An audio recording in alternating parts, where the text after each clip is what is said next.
ஒரு மகிழ்ச்சியான செய்தி. இதயம் நலனையின் விலை லிட்டருக்கு ரூபாய் 105 குறைஞ்சிருக்கு.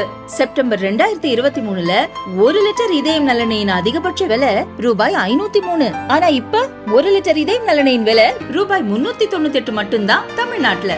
அப்ப இனிமே எல்லாரும் இதயம் நலனை வாங்கலாம் இல்ல? மாவட்ட செயலாளர்களே, பகுதி செயலாளர்களே, வட்ட செயலாளர்களே, மகளிர் அணியை சார்ந்திருக்கிற சகோதரிகளே, இவ்வளவு பெரிய ஆர்ப்பாட்டம் நடைபெறுவதற்கு எங்களுக்கு உறுதுணையாக இருந்த மாவட்ட கழக செயலாளர், எங்களுடைய அன்பிற்கும் பாசத்திற்கும் உரிய சகோதரர், முன்னாள் சட்டமன்ற உறுப்பினர் பெருகை ரவி அவர்களே, மாவட்ட கழக செயலாளர்களே, உங்கள் அனைவருக்கும் என்னுடைய பணிவான வணக்கத்தை நான் தெரிவித்துக் கொள்கிறேன்.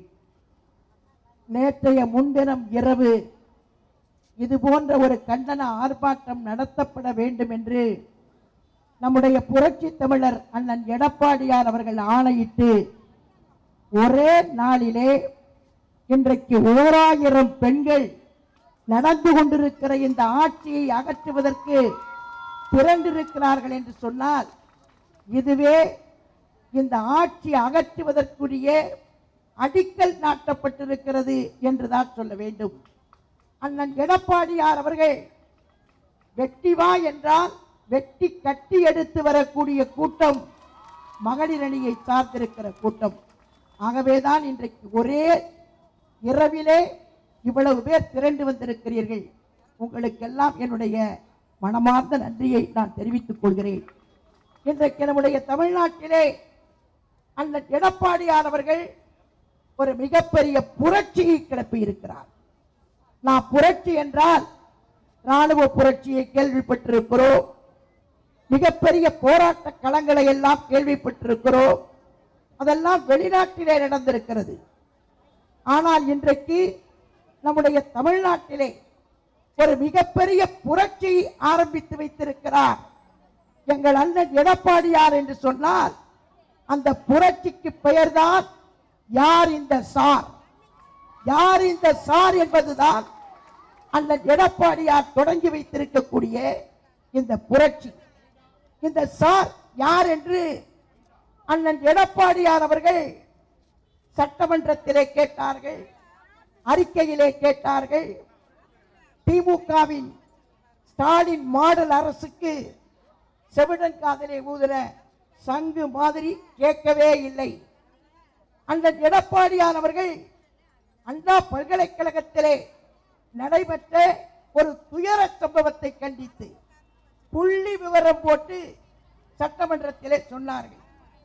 அவர் சொன்னது பற்றி எரிய ஆரம்பித்து விட்டது.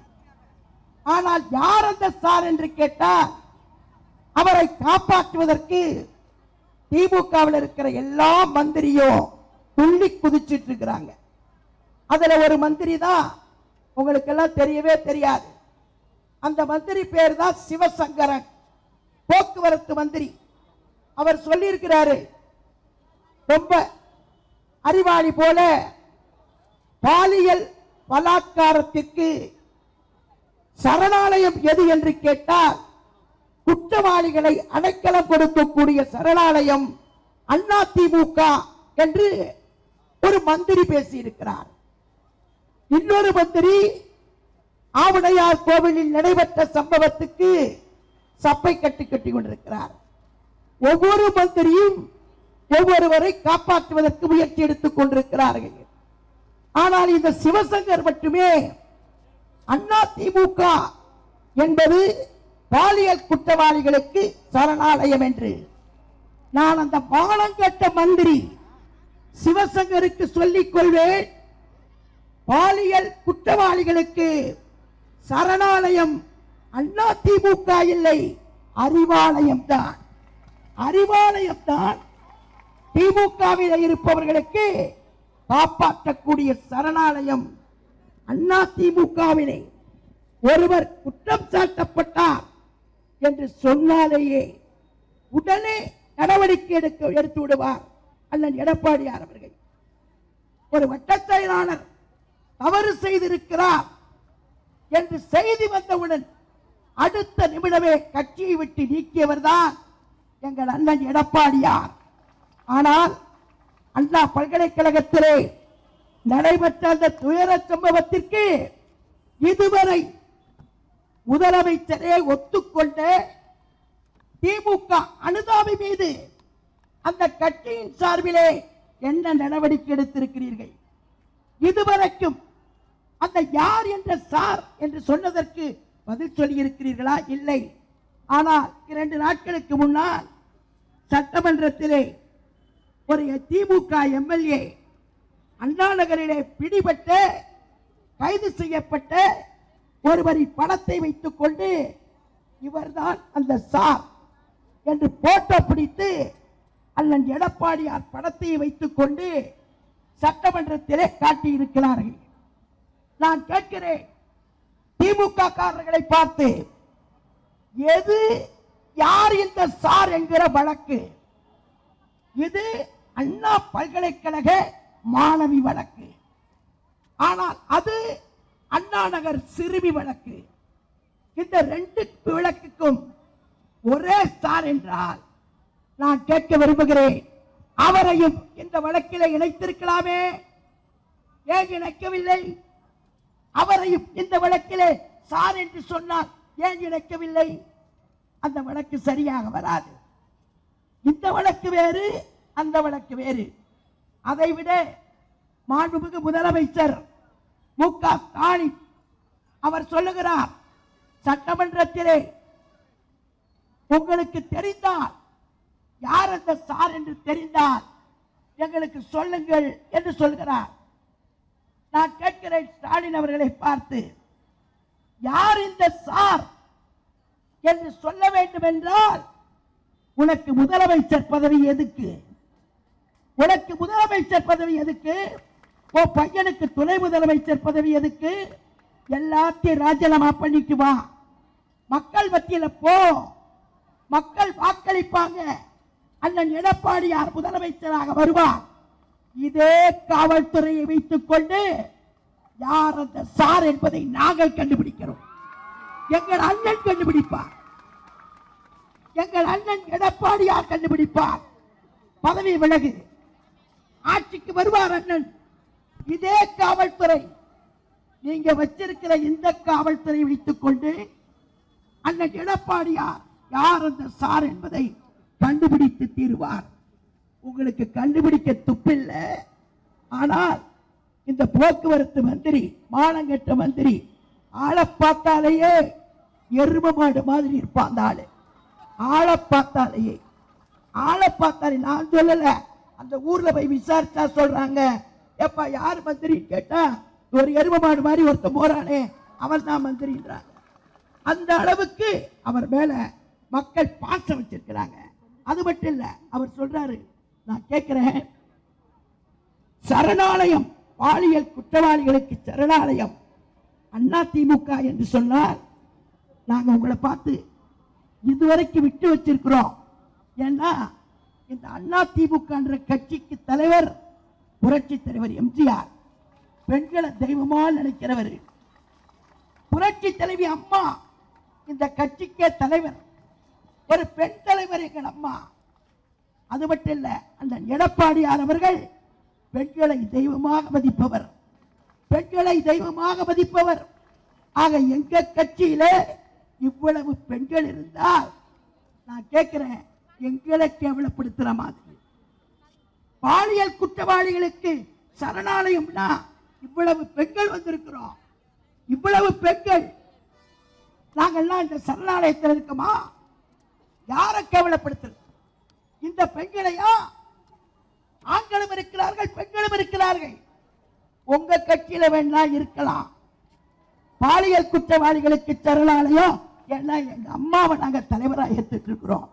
புரட்சி தலைவி அம்மாவை தலைவராக ஏத்துட்டு இருக்கிறோம். நான் தயவு செய்து கேட்க விரும்புகிறேன், புரட்சி தலைவி அம்மா அவர்களை தலைவராக ஏற்றுக்கொண்டு வந்த இவ்வளவு பேருக்கு பாலியல் குற்றவாளிகளுக்கு சரணாலயம் என்று சொல்லி சிவசங்கர் என்கிற மந்திரியை உடனடியாக ஸ்டாலின் மந்திரி பதவியில் இருந்து அகற்ற வேண்டும். இல்லை என்றால் அண்ணா திமுக மகளிர் அணியினர் தொடர்ந்து போராடி கொண்டே இருப்போம்.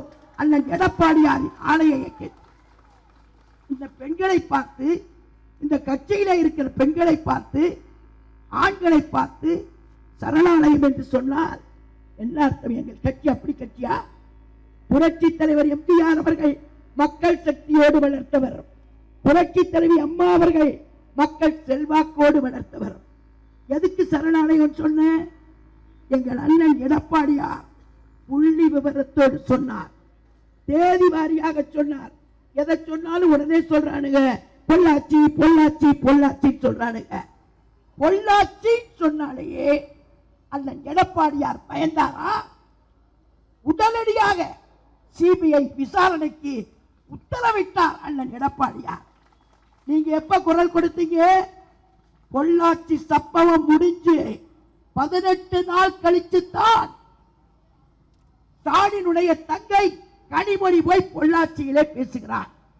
இந்த பொள்ளாச்சி சம்பவத்தை பற்றி நாங்கள் அந்த எடப்பாடியார் அவர்கள் தடவைக்கு தடவை இந்த விவரத்தை சொல்லிக் கொண்டே இருக்கிறார். காதல் ஏறல.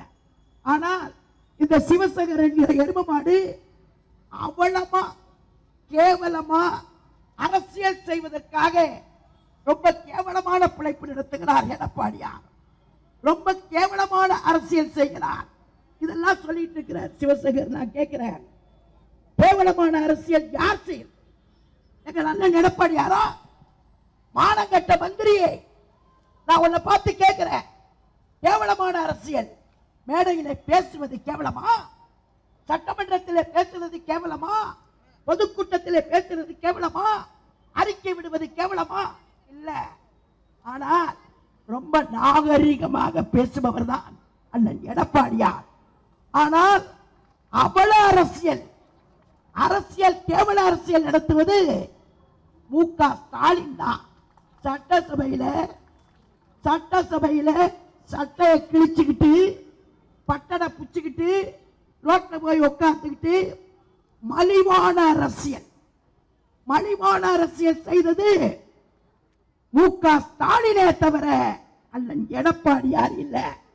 அவர் ஒரு நாளாவது அப்படி பண்ணியிருக்கிறாரா? நீங்க சட்டசபையில இருந்து வெளியேற்றிருக்கிறீங்க. அண்ணன் பெரிய புரட்சி பேச்சு பேசி இருக்கிறாரு. நேற்று கூட 3 மணி நேரம் சட்டசபையிலே ஸ்டாலின கிழிச்சார் அண்ணன் எடப்பாடியார். நீங்க எல்லாம் பார்த்திருப்பீங்க. கேள்விக்கு பதில் சொல்ல முடியல. அந்த அண்ணன் எடப்பாடியார் புள்ளி விவரம் இல்லாமல் பேசவே மாட்டார். அந்த அண்ணன் மலிவான அரசியல் செய்பவர் இல்லை. சட்டையை கிழிச்சுக்கிட்டு கேவலமான முறையிலே, அசிங்கமான முறையிலே, அருவருப்பான முறையிலே செய்யக்கூடிய தலைவன் யாருன்னு கேட்டா மு.க. ஸ்டாலின் தான். பாலியல் பிரச்சனைக்கு மூல காரணமே திமுக காரன் தான். உங்களுக்கு எல்லாம் தெரியும். விருகம்பாக்கத்தில் ஒரு போலீஸ் அதிகாரிய காவலுக்கு வந்த பொண்ணு இடுப்பக்கல்றான் திமுக காரன். இடுப்பக்கல்றான். கேட்டா இதுக்கு பேர் என்ன அரசியல்? இதுக்கு பேர் பாலியல் அரசியல் இல்லையா? பாலியல் அரசியல் இல்லையா? நான் கேட்க விரும்புறேன். இடுப்பக்கல் காவலுக்கு வந்த அருப்புக்கோட்டையிலே ஒரு போலீஸ் அதிகாரி முடிய பிடிச்சு இழுத்து கேவலமான முறையிலே இழுத்துட்டு போறான். இதெல்லாம் எந்த அரசியல்? சட்டம் ஒழுங்கு சரியா இருக்கா? அதுவும் செத்து போச்சு. எங்க பார்த்தாலும் கொலை, கொள்ளை, கற்பழிப்பு எல்லாத்துக்கும் காரணம் கஞ்சாதான். கஞ்சாவை பத்தி நாம ஏற்கனவே பேசியிருக்கிறோம். கஞ்சாதான். இந்த கஞ்சா புரட்சியை பண்ணவரும் அண்ணன் எடப்பாடியார் தான். கஞ்சாவை வெளிக்கொண்டு வந்ததும் அண்ணன் எடப்பாடியார் தான். எல்லாத்துக்கும் மூல காரணம் திமுக காரணம் தான்.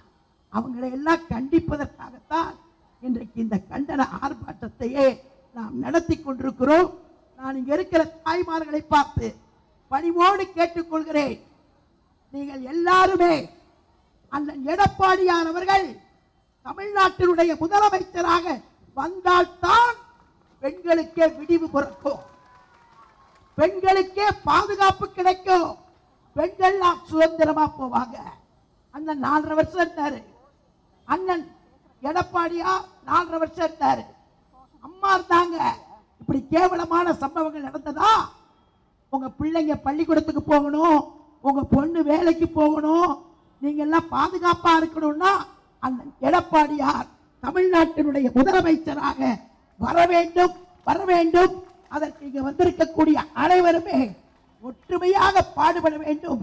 ஆனால் ஒன்று மட்டும் நான் எச்சரிக்கிறேன், அந்த மானங்கட்ட மந்திரியே, அண்ணா திமுகவில இருக்கிற எங்கள் கழக தோழர்களையும் அண்ணா திமுகவில இருக்கக்கூடிய பெண்களையும் கேவலமாக இனி பேசினால் இந்த மகளிர் அணி சும்மா விடாது. ஏனென்றால் நாங்கள் ஏற்கனவே பல போராட்டங்களை நடத்தி வெற்றி கண்ட பெண்கள் தான் இங்கே வந்திருக்கிறார்கள். அவர்கள் எல்லாம் சும்மா விட மாட்டார்கள். அதை மட்டும் நீங்கள் மனதிலே வைத்துக் கொள்ளுங்கள் என்று இந்த அரசுக்கு எச்சரிக்கை விடுத்து நாங்கள் சொல்ல சொல்ல நீங்கள் எல்லாம் ரொம்ப உற்சாகமா இந்த ஆட்சியை அகற்றக்கூடிய விதத்திலே கோஷம் போட வேண்டும் என்று உங்களை எல்லாம் பால்பணித்து கேட்டுக்கொள்கிறேன். நன்றி.